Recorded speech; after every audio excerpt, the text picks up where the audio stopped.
Season 1, Episode 1. Emma Smith. When I first found out I was pregnant, my husband and I were absolutely elated. We'd had trouble conceiving to the point where we gave up on having a kid of our own, so this was our miracle baby. As soon as I told him, my husband, Noah, and I spontaneously agreed on getting a new house. We figured, new baby, new house, new life. So, once we decided to stay in the city, we searched online for some houses we were interested in. We spent about an hour looking up homes on the market, while discussing how our baby would fill our hearts so much. Then, we'd spent the next few weeks actively visiting houses for sale. It had taken dozens of houses before we found the one we set our minds on. We moved in as soon as we got the house, and the moment we stepped in, it felt like home. There was no denying it. No question, we'd made the right choice. It was at that point where we were the happiest we'd ever been. Our lives were finally falling into place now that our family was starting to form. Noah and I wanted to be surprised, so we didn't know we were having a boy until he was born. We decided to name him Mason, after my late brother, who had died as a police officer in the line of duty. My brother, while he was several years younger than myself, was always so protective of me and our family, our friends. That was always in his nature. That's why it didn't come as a shock to me when he said he wanted to be a cop. There was one period of time after Mason's birth where Noah and I were fighting. I can't quite explain how it was, but there was just a lot of negativity. We were both just cranky all the time. It wasn't the house itself or anything. It was just in one specific room where we felt this negative, a bad presence. We often discussed baby decisions in that particular room. With each discussion came a disagreement, which became more nasty after each argument. It was very hurtful what we'd say to each other, which didn't reflect how we really felt about each other. We were very much in love. Except Mason's nursery just brought that out of us, I suppose. I figured out that it wasn't us or disagreements, but the room itself. Something about or in that room was doing this to us, to our marriage, and our family. Noah thought I was talking crazy, and honestly, I agreed. So, I believed him.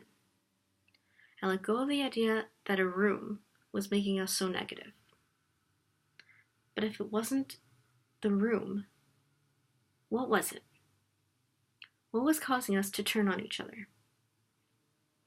Soon after, Noah and I had ended our marriage. I didn't want to. He was my soulmate. But it happened. And I don't think he wanted to either. For a while, I was depressed.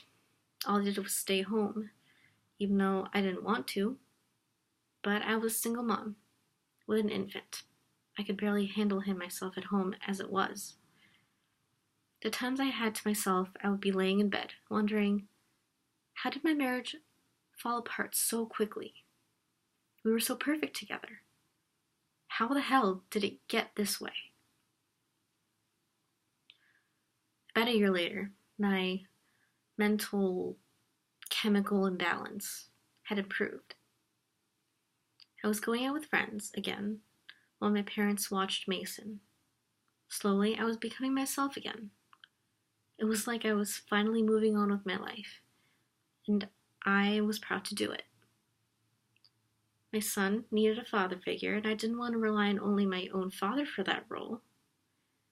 Noah had visitation rights, and he knew it. he just refused to show up at the house, which was problematic at the beginning, considering how much of a homebody my depression had made me. Soon after, he just gave up, trying to get me out of the house, even to spend some time with his own son. One night, I was in Mason's room, rocking him to sleep. I sang to him in a whisper, the theme from Jurassic Park. I know it's weird, but it seemed to be the only song that got him to sleep. All of a sudden, I'd heard someone whisper my name. At first, I thought it was Noah, like he had come back home, since he kept his key to try and reconcile. When I called out for him, he didn't respond. By then, Mason had already fallen asleep, so I set him in his crib and checked to see if my ex-husband was really there. Nothing. Nobody was around. That was about 9:30 or so at night, so I chalked that up to my exhausted mind playing tricks on me, so I went straight to bed. It was normal. I had no trouble. Until 2:45 a.m. I woke up with hands wringing my neck.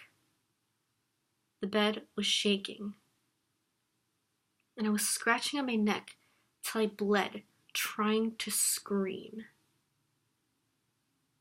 I felt my face get numb from lack of blood. When I looked up to get an idea of whoever was trying to suffocate me, all I saw was a silhouette with big, red eyes. I had no idea what it was. But then I stared into its eyes. I felt the hate. I felt the agony it was trying to inflict on me.